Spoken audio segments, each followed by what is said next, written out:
বন্ধ কর। আমি হালার ঘরে হারারাই তুর্কি মারা দিলাম তোকে, আমি হালার ঘরে হালা। না না না, এই যে আমাদের বড় ভাই গোসাই খাওনের সময় মানে বলবেন যে খাবারের সময়, খাওনের সময় এটা আবার কোন ধরনের ল্যাঙ্গুয়েজ? আপনি না শান্ত মিডিয়ামে লেখাপড়া করেন? কই গেছে দেখছো মানে মানুষ। আচ্ছা, আপনি আজও শিকুকে কি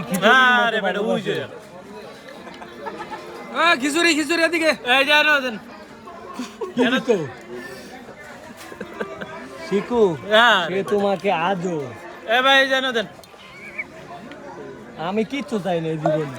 এই যে জানো দাদা সিউ আমাদের মাঝে খুব ভালো একটি খানা দানা প্রেরণ করছে, সবাই তার জন্য দোয়া করবেন যেন সে তাড়াতাড়ি মারা যায়।